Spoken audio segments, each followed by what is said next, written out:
I am the villain in a story about a runaway bride and her secret baby. My father was just about to sign over a portfolio of downtown real estate, a dowry worth $5 billion to my fiance Noah Harrison when words appeared in the air. Before me, shimmering like a heat haze. What a fool this villainess is. In 3 days the heroine will return from overseas with his child. By then she'll lose both the man and the money. That's not all. Because she humiliates the heroine, the hero will bankrupt her family's company. Her father will have a stroke. Her mother will lose her mind, and she'll be handed over to a group of men hired by the hero and left for dead. Then the hero will let the heroine take over the villainous family company. TSK, the ultimate rags to riches story. My hand shot out and snatched the portfolio transfer agreement from the table. Meeting Noah's sharp questioning gaze, I offered him a cool smile. Let's sign a prenup first.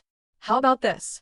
If, within the first 3 years of our marriage, you cheat, become violent, or are discovered to have a secret child, you'll pay me 3 times the value of my dowry, and the engagement settlement is non-refundable. Deal?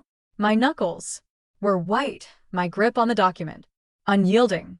The warm, celebratory atmosphere of our family dinner instantly turned cold. Noah stared at me for several seconds, a slow, unreadable smile playing on his lips. Tessa, he said, his voice dangerously soft. Are you treating our marriage like a business transaction? His parents immediately jumped in, trying to smooth things over. Oh, Tessa, you know Noah, you two have known each other since childhood. There's never been another woman in his life. But the words in the air kept scrolling. Well, that's technically true. The hero was drugged when he had that one night stand with the heroine. He barely remembers it himself. Slept with her and slept with her. The hero can only belong to the heroine. But how did the villainous guess? Rich girl doesn't equal dumb girl. She's the ace to the Ford Corporation. After all, a little risk assessment is normal. Suddenly, I feel like this villainess has some game. I'm starting to worry about my girl, the heroine. My parents tugged at my sleeve. Tessa, darling, we trust Noah. He's not that kind of person. But I didn't let go of the agreement. It seems you don't have much faith in me, Tessa, Noah said coldly. In that case, perhaps we should postpone the engagement party. Without another word, he turned and walked out.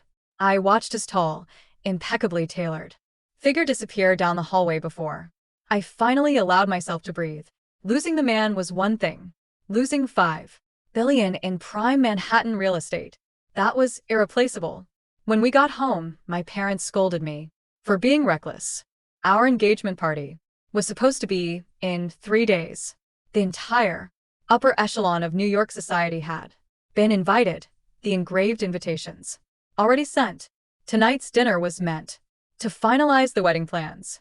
A postponement would undoubtedly spark gossip, but compared to what was supposed to happen at that party, a little gossip was nothing. A 5-year-old boy clinging to Noah's leg and calling him daddy. A little boy who, according to the text, was the spitting image of a young Noah Harrison. Dad, Mom, I said calmly, you've met more people than I've had hot dinners. Tell me how many men with Noah Harrison's wealth and status are truly saints. Even if he was one before, that's no guarantee for the future. My words gave them pause. Finally, they relented. They would speak to the Harrisons in a few days.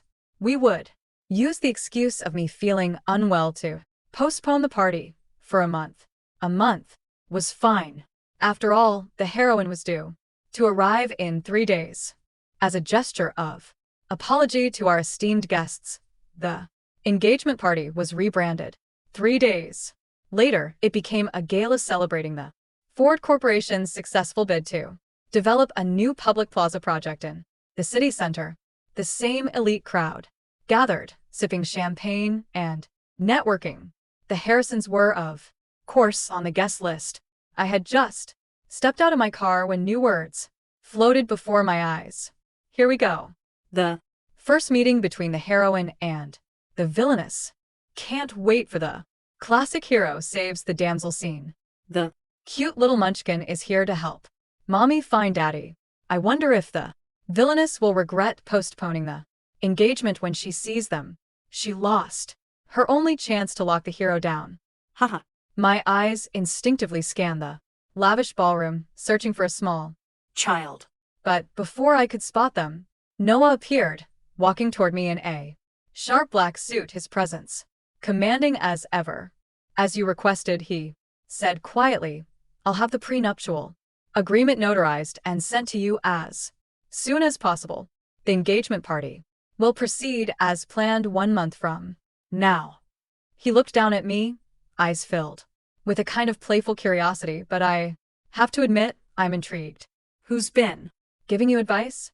We may have grown up together, but I'd always known Noah Harrison was a man ruled by logic, not passion. If it hadn't been for our parents pushing us together, I doubt he would have ever looked my way. He probably thought I was just like all the other socialites, an empty-headed debutante with a pretty face. It was only after I got my acceptance letter to Wharton that he even considered dating me. His idea of a romantic confession had been, it seems I've underestimated you. If there had ever been a flicker of affection, it was gone now. He must think I'm a cold, calculating schemer. Meeting his probing gaze, I just smiled. Who can say no to a good insurance policy? With a $15 billion penalty clause and a $6 billion engagement settlement at stake, I could find any man I wanted. Just then, a commotion erupted near the entrance. A young woman, in a simple white dress with a sweet, innocent face, rushed into the venue, grabbing people by the arm. Excuse me, have you seen my son? The security guard frowned. Ma'am, this is a private event. Please leave immediately. But the woman was on the verge of tears. No, my son is missing. He's only 5. I have to find him. As she struggled, she stumbled and fell, scraping her leg on the marble floor. Instantly, a little boy darted out from behind a floral arrangement and slammed into the guard. Don't bully my mommy. The woman scooped the boy into her arms. They huddled together, crying, a picture of pure misery. Noah watched the scene unfold, frowning. It seems the security at the Ford estate is lacking, he said. Then, as if despite me, the famously aloof man strode forward and extended his hand. Get up. I'll have someone take you to the hospital. The woman stared at him, eyes wide as if she'd seen a ghost. Then she grabbed her son and tried to run, but the boy's face lit up with joy. Daddy. Mommy, I found Daddy. The child's voice was clear and high, drawing every eye in the ballroom. Before anyone could react, the woman vanished into the night with the boy in her arms. My father appeared beside me, his face grim. What was that about? I shrugged. No idea. But the kid called. Noah, Daddy, see Dad, I told you the prenup was a good idea. Our conversation carried just enough for nearby guests to overhear. The mood soured. Later, the Harrisons came over to offer an explanation. Mrs. Harrison insisted. Tessa, there must be some misunderstanding. Noah's face was stormy. I can't possibly have a son for her to show up now. At this exact moment, she's clearly after something. The floating text returned. This isn't how it's supposed to go. Shouldn't the hero abandon the villainess and chase the heroine? Why is the villainess so calm? Don't worry. Once the heroine starts working at his company, the plot will get back on track. Oh, she's going to work at Harrison Industries, I murmured, amused. I looked at Noah. Are you sure you don't want a paternity test first? What if he really is from a wild night you don't remember? A vein pulsed in his temple. He grabbed my wrist tightly. Tessa, I don't know who's been whispering in your ear, but listen to me. Other than you, I've never laid a finger on another woman. I'll find her and get to the bottom of this.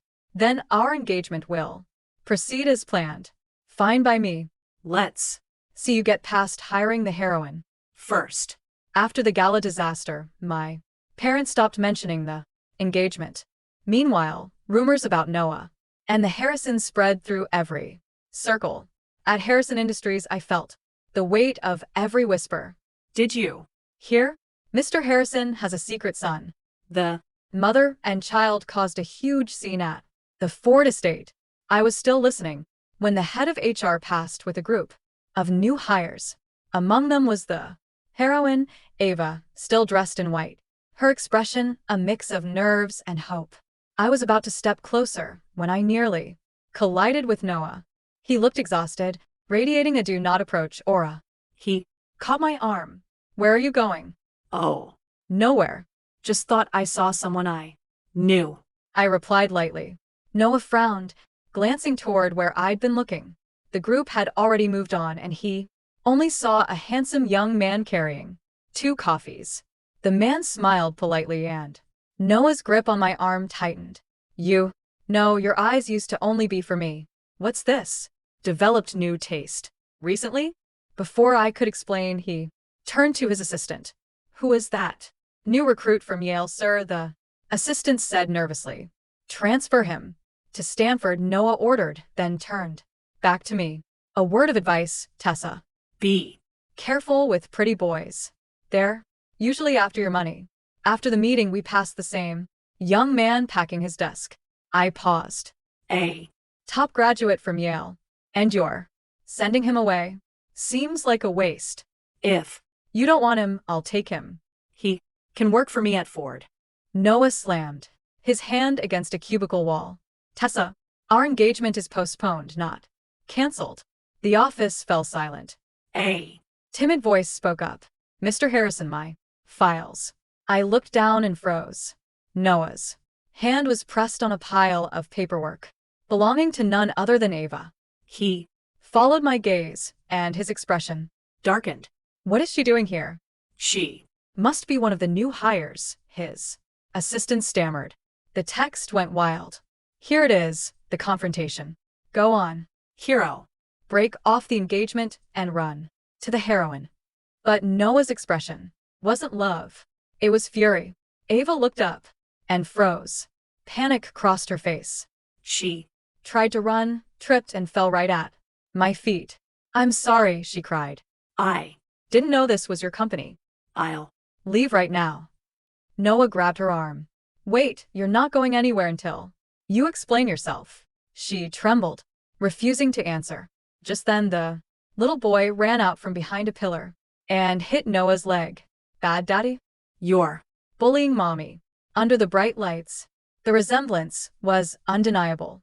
He was Noah's miniature. Even Noah's composure faltered. The whispers began.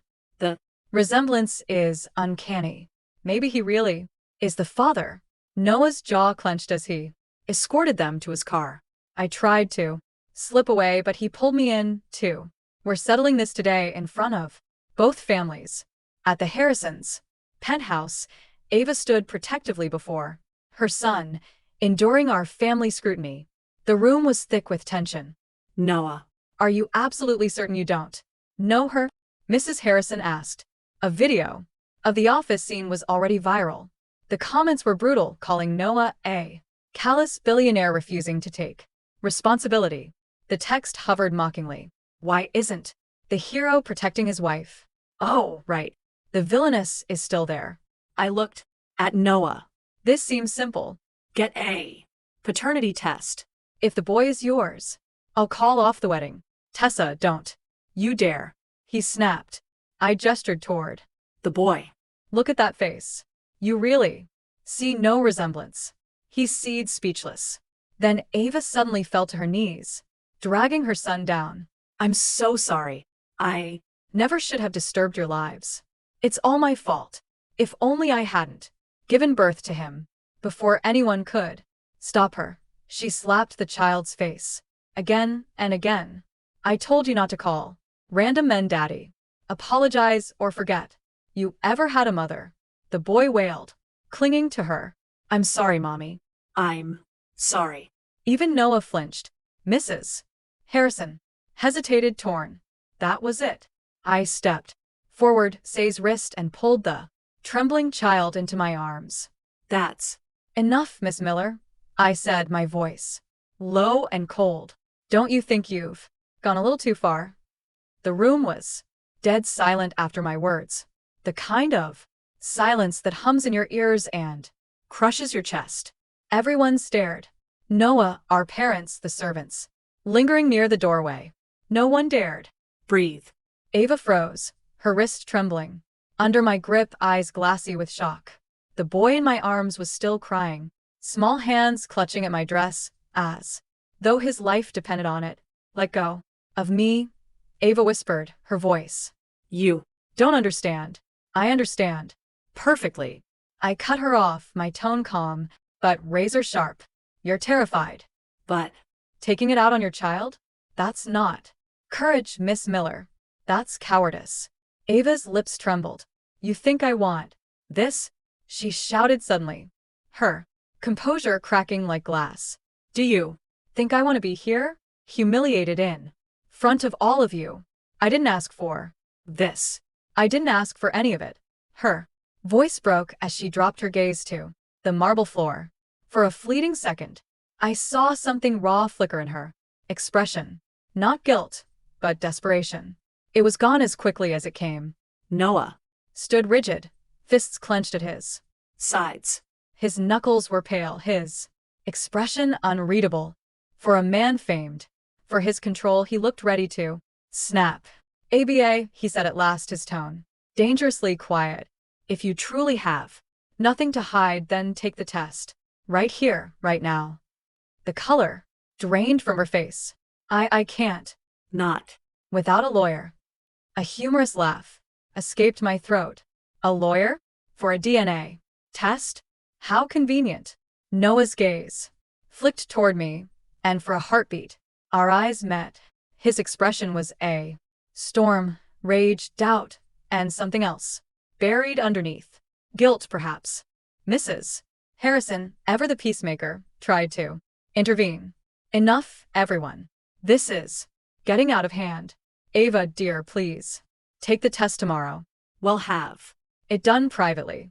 But the damage was already done. The tabloids had caught wind of the story hours ago. Harrison, heir's secret child, blared across every gossip feed before sunrise. The next day, Harrison Industries looked like a war zone.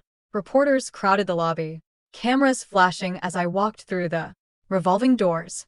Security had to escort me upstairs. Inside, every conversation stopped the moment I appeared. I was the villain now, just as the text in the air had warned. Noah was already in his office, sleeves rolled up, pacing behind his desk like a caged animal. His tie was loosened, his hair slightly disheveled. I couldn't remember the last time I'd seen him this uncollected. Tessa, he said without preamble. The board is in chaos. Stock prices dipped 2% overnight. My father wants to shut down all press statements until the results come in. I closed the door quietly. And what about you, Noah? What do you want? He looked at me sharply. I want the truth. Good, I said, folding my arms. Then we're on the same side. He laughed bitterly. You really think so? You've been treating me like a criminal since the moment that woman appeared. Maybe because criminals usually say they're innocent, I replied evenly. And because the last time you looked at her, you froze like you'd seen a ghost. His jaw tightened. You're imagining things. Am I? I stepped closer, my voice dropping because the rest of the world saw it too. Noah, every person with a phone saw that video of you chasing after her. You didn't deny it. You didn't deny him. His hand slammed against the desk, rattling the glass pen holder. Enough, Tessa. I don't owe you an explanation. Every time someone cries wolf, I didn't flinch. No, but you owe me honesty. You owe me respect. For a moment, neither of us spoke. The tension between us crackled like static. Finally, he exhaled and sank into his chair, looking utterly defeated. You think I wanted this? He muttered. You think I want people whispering that I'm Some kind of deadbeat father?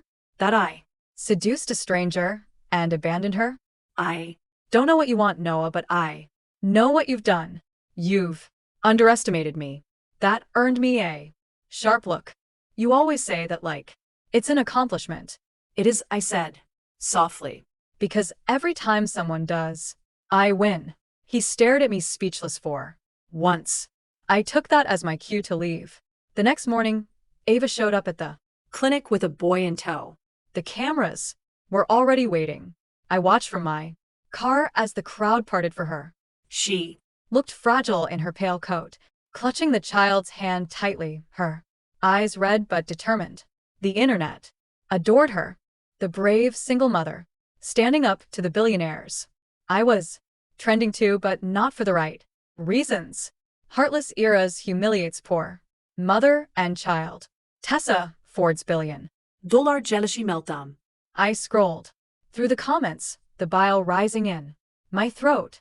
She's rich and spoiled. Of course, she's trying to cover up her fiance's affair. Can't she let them be happy? Every word felt like a slap. Noah arrived moments later, surrounded by security. His eyes found me through the tinted glass of my car. For a heartbeat, I thought he'd walk over, but he didn't. He went straight inside. Ava followed. The boy waved shyly at the reporters, his face an angelic echo of Noah's childhood photos. It was uncanny. The test took less than an hour. The results, we were told, would take 24 hours. 24 hours to decide the rest of my life. That night, I sat alone in my penthouse, the city glittering beneath me like a bed of diamonds. My phone buzzed endlessly. Texts from friends, acquaintances, distant relatives who suddenly remembered my number. Everyone wanted to know the same thing. Is it true? I didn't reply to any of them. Instead, I poured myself a glass of wine and opened my laptop. My inbox was flooded with messages from PR agencies, lawyers, and shareholders. The stock of Ford Corporation had dipped slightly. 2. Guilt by association. I leaned back in my chair and exhaled. So this is how the story goes, I murmured to myself. The villainess loses her man, her money, and her pride. Then, as if on cue, the glowing words appeared. Again, floating just above my screen. But what if this villainist doesn't play by the rules? I froze. What if she rewrites the story instead? I stared at the words until they faded, leaving me alone in the silence of my apartment. Maybe that was exactly what I would do. The next day, the results came out. Negative. Noah wasn't the father. The entire internet erupted. Comment sections flooded with apologies, retractions, and disbelief. Harrison Industries' stock price rebounded within hours. The tabloids scrambled to rewrite their headlines, portraying Noah as the wronged hero and Ava as the deceitful liar. I should have felt relief. I should have felt vindicated. But all I felt was exhaustion. Ava disappeared from the clinic before the press could get to her. The boy was taken away by an unidentified man. No one knew where they went. When I arrived at the Harrison estate that evening, Noah was waiting for me in the garden. He looked tired, but strangely calm, like someone who had just survived a storm. You were right, he said quietly. I should have trusted you. I smiled faintly. I didn't say that, but I'll take the win. He chuckled under his breath, shaking his head. You're impossible and you're predictable, I said, turning toward the house. Now that the scandal's cleared, I assume you want to move the engagement forward again. He caught my wrist. Tessa. I paused. There was something raw in his tone that stopped me cold. You don't have to keep fighting me, he said. We're on the same side. I looked down at his hand on mine. Strong, steady, familiar, and for the first time, I wondered if maybe the story had changed more than I realized. Maybe I wasn't the villain anymore. Maybe neither of us were. But just as that thought settled, a new set of glowing words shimmered in the air between us. Don't relax yet, villainous. The heroine always gets a second chance. The morning After the test results, the city's gossip machine moved faster than the sunrise. Headlines screamed about the fallen heroine. Journalists scrambled to a near AA's past. And by noon, Harrison Industries was already reclaiming its spotless image. But me? I was still the villain in half the headlines. Heartless. Aries turns out to be right. Cold. Cunning. And always one step ahead. They made me sound like a chess master in stilettos. Maybe that wasn't entirely wrong. The air outside my office was thick with whispers when I arrived at Ford headquarters. Assistant stopped mid-sentence as I walked past. My secretary trailed nervously behind me, clutching a stack of morning reports. Miss Ford, there's been a development, she murmured. You might want to see this. She placed a tablet on my desk. A video began to play. Grainy footage. Taken outside a hotel. ABA, wearing a hoodie and oversized sunglasses, was being escorted by two men in dark suits. Her son clutched a small backpack, looking frightened. Private investigators caught this early this morning, my secretary continued. Apparently, she tried to flee the city. Whose investigators? I asked, though I already knew. Mr. Harrison's. Of course. Noah didn't forgive easily. I turned off the screen. Keep monitoring. No press statements from our side. Yes, Miss Ford. When the door closed behind her, I leaned back inside. The whole affair should have been over. The DNA test had cleared Noah. The company's reputation was recovering, and our engagement was technically back on track. But something about AA's reaction, the panic in her eyes, the way she'd screamed at her son didn't sit right with me. Guilt couldn't twist a person like it. Dear could. That evening, Noah called. Tessa, he said, his voice low. I want to see you. There was something in his tone that made me pause. Not command, not apology. Something quieter, something close to regret. Where? I asked. My office. When I arrived, he was standing by the window, staring out at the glittering skyline. He didn't turn when I entered. You were right about everything, he said. Finally. About the prenup, the scandal. Even about Ava. That's becoming a pattern, I said lightly, though my voice lacked its usual bite. He exhaled and turned toward me. I tracked her down. She wasn't just some random woman from my past. She's someone's pawn. My brow furrowed. Pawn? He nodded. The company's rival, Balmain Holdings. They've been trying to sabotage our joint project for months. Ava was desperate for money. They promised to clear her debts if she played the part of the heroine. I felt my stomach tighten. And the boy, he's not her biological son, Noah said grimly. He was part of the setup. An orphan from an adoption agency Valmont owns overseas.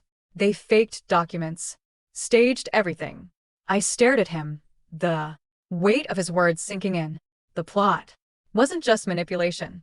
It was warfare. Corporate and personal, layered. Like poison in a cup of champagne. Why? Tell me this? I asked quietly. Because they'll come after you next. I blinked. Me? You're the ace to the Ford Corporation, he said. And the Ford Harrison merger project is their biggest obstacle. If they can't destroy me, they'll target you. For a moment, the room was silent except for the city outside. Horns, distant laughter, the hum of neon. Then let them try, I said. Finally. I don't scare easily. His lips curved into a faint, humorless smile. I know that's what terrifies them. Days passed. The tabloids found new scandals to feed on, and AA's story slowly faded from the headlines. But behind the scenes, something darker was unraveling. My assistant began receiving anonymous emails, grainy photos of me entering Harrison Industries, whispers about fraudulent mergers, corruption, and forged property titles. Someone was building a new story, and this time I was the target. At first, I ignored it, but when one of our shareholders abruptly pulled out of a multi-million-dollar deal, I knew it was more than rumor. Noah called an emergency meeting at his penthouse that evening. His parents were there, as well as my father. Everyone looked exhausted, tense. Mr. Harrison poured himself a drink. It's coordinated. The timing is too precise. Whoever's behind this knows both. Company schedules. My father's gaze flicked to Noah. You're certain this isn't fallout from your scandal? Noah's jaw tightened. I'm certain. Then it's internal, I said quietly. They all turned to me. There's someone inside one of our companies feeding information to Valman, I continued. Someone who knows every move we make. Mr. Harrison frowned. You have proof? Not yet, I admitted, but I have instincts in mine. Have never been wrong. Noah leaned forward. Then let's test them. 2 nights later, I walked into the gale of Ammon Holdings was hosting downtown. It was the kind of event that smelled of expensive cologne, champagne, and deceit. My gown shimmered like liquid silver under the chandeliers. I could feel every pair of eyes on me, some admiring, most soiree.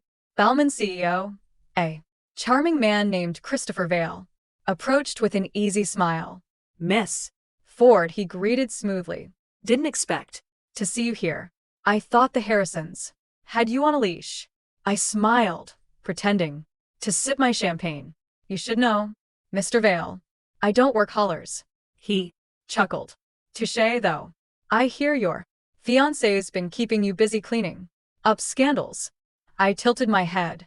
And yet, here I am, standing, breathing, outshining every woman in this room.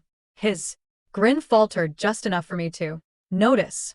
That's when I saw her, Ava, at the far end of the hall, in a simple black dress, hair pinned back, clutching a tray of drinks.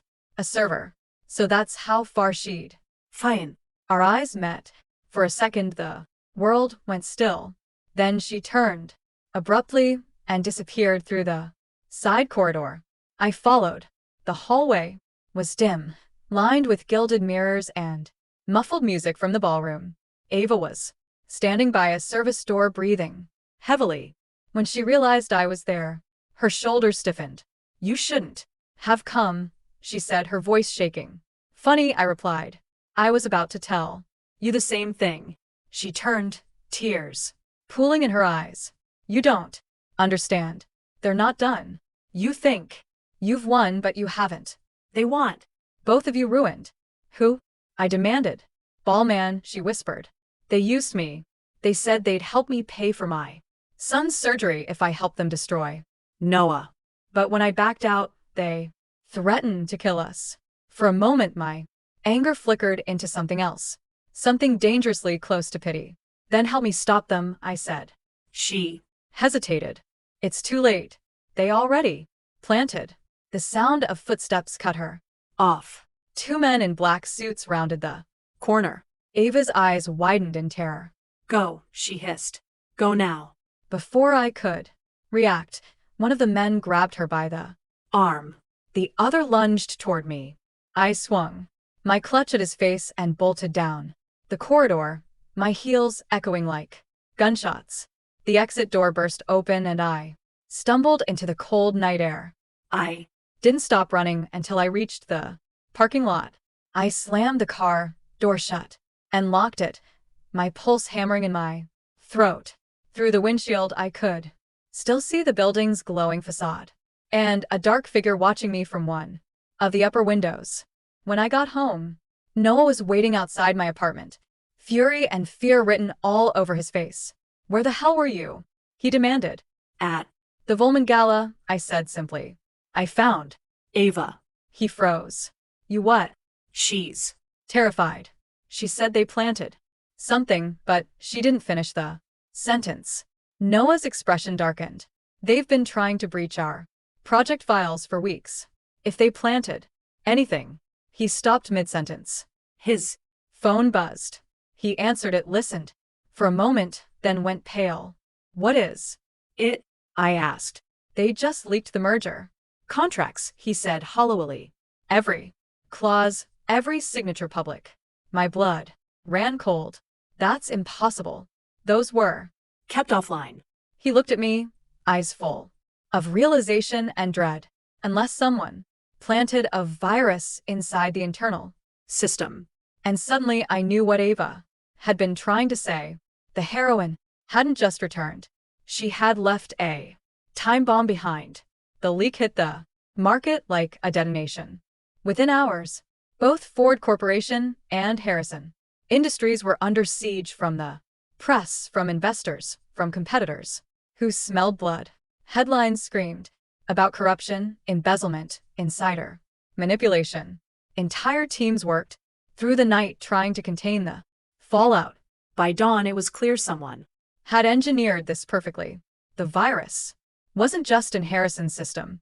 It had wormed into Ford's network, too, replicating sensitive documents, leaking selective information, twisting numbers to look incriminating. Noah's call came at 6 a.m. sharp. "Tessa," he said, his voice low and grim. "It's worse than we thought. Bauman's already filed for an injunction. They're claiming the Plaza project was built on stolen blueprints." I stood by the window of my apartment, staring out at the pale Manhattan skyline. My coffee had gone cold hours ago. "Then we fight back," I said simply. There was silence on the other end, the kind that comes when a man is calculating the cost of survival. "We might not win this," Noah said. "Finally, they've buried us under fabricated evidence. Even our partners are starting to back away. Then we'll burn their lies down," I replied. "All we need is one crack in their story." He didn't answer for a moment. Then, quietly, he said, "Meet me at headquarters. There's something you need to see." When I arrived at Harrison Industries, the atmosphere was electric, with tension. Security guards flanked the elevators. Reporters clustered outside the glass doors like vultures. Inside, Noah was waiting in the boardroom, his tie loose, his sleeves rolled up. He looked like a man who hadn't slept in days. On the screen behind him was a paused security feed, grainy, time-stamped from 3 nights ago. "Play it," I said. He hit the button. The footage flickered to life. It showed a dim office hallway. 2 men in maintenance uniforms pushing a cleaning cart. One of them stopped outside the data center, swiped a stolen key card, and entered. Noah zoomed in on the feed. The second man turned slightly toward the camera. Even with the mask, I recognized him instantly. One of senior IT consultants. "They planted the virus physically," Noah said. "A USB drive into the core server. That's how they bypass the firewall. So all we need to do is prove it," I said. He nodded slowly. "Already working on it. But there's a complication." "What kind?" He hesitated, then turned to face me fully. "The access logs were wiped. Every trace except one." He reached into his desk and tossed a printed document onto the table. My stomach turned to ice when I saw the name at the top of the login sheet. Tessa Ford, my own credentials, my own digital signature. I looked up sharply. "That's impossible." "I know," Noah said. "But the system doesn't." The walls seemed to tilt. "Someone cloned my access key." He nodded grimly. "Which means they have physical access to your ID card, your laptop, maybe even your home system." My mind raced. Then, they've been watching me this whole time. The next 48 hours passed in a blur of damage control. Noah and I barely slept. Our legal teams worked around the clock while forensic analysts combed through terabytes of data searching for proof of the breach. Every new discovery led to another layer of deceit. And then, finally, a name appeared. Ava Miller. Her credentials had been used 3 times in the last month to access files in both corporations. Files she shouldn't even have known existed. The final access was logged the same night she vanished from the gala. I stared at the screen, the truth snapping into focus. She wasn't just running from them, I whispered. She was working for both sides. Noah frowned, meaning she was blackmailing Valen, threatening to expose them if they didn't pay her off. That's why she was scared. That's why she told me they weren't done. She thought they'd let her live if she stayed quiet. He swore under his breath. And now she's disappeared with the evidence. 3 days later, we found her. Or, rather, she found us. A courier delivered a small package to my office, unmarked, sealed in brown paper. Inside was a USB drive and a handwritten note. I'm sorry for everything. The truth is, all I have left, Ava. Noah and I looked at each other, a shared flicker of understanding passing between us. He plugged the drive into a secured laptop, and within seconds a folder appeared. Dozens of video files, audio recordings, financial transfers, Bongon executives, discussing how to frame us, payments made to fake witnesses, correspondence, confirming that Ava had been hired to impersonate the mother of Noah's child, to trigger the prenup scandal. Everything. We had everything. By midnight, our lawyers were at the district attorney's office handing over the evidence. The next morning, the arrest began. Christopher Vale was taken into custody for fraud, cyber-sabotage, and corporate espionage. Harrison and Ford stock skyrocketed within hours. The media spun a new narrative overnight. Villainist turned Victor Aries exposes corporate coup. But victory never feels like the movies say it does. When the storm finally ended, the city felt strangely quiet. I stood on the balcony of my office, watching dawn wash over the skyline. The cold air tasted of rain, and something clean like new beginnings. Noah joined me, 2 mugs of coffee in hand. He handed me one. You saved both our families, he said softly. I smiled faintly. I also saved your ego. He laughed under his breath. You've always been trouble, Tessa. I prefer calculated risk. We stood there for a long moment, silent, except for the hum of the city below. Then he spoke again, voice low, but steady. The board wants to reschedule the engagement party. I looked at him sideways. And you? He met my gaze. I want to start over. No contracts, no games, just us. For once, there were no words glowing in the air. No omission text mocking or guiding my choices. Just silence. Real human silence. I took a slow sip of coffee. I said at last, the villainess doesn't usually get a happy ending. He smiled. Then, let's rewrite the story. A week later, I returned to the same ballroom where it had all begun. The place that had once witnessed my humiliation was now flooded with gold, light, laughter, and champagne. Reporters called it the Redemption Gala. I walked past the glass doors, my silver gown shimmering like moonlight, the whispers following me not in scorn, but in awe. And as Noah crossed the room to meet me, his hand reaching for mine, I realized the truth. I hadn't just survived the story they wrote for me. I'd taken the pen and written my own. Far away in a small motel off the coast, Ava watched the news on an old television set. She was pale, frail, a ghost of herself. Her son, the little boy who had once called Noah daddy, slept peacefully beside her. She turned off the TV, a tear slipping down her cheek. You're safe now, Nikki, she whispered. It's over. But as she reached for the bedside drawer, her hand froze. Inside, hidden beneath the old receipts and a worn passport, was a flash drive identical to the one she'd sent me, except this one was labeled backup. A small broken smile curved her lips. No story, she murmured, ever really ends.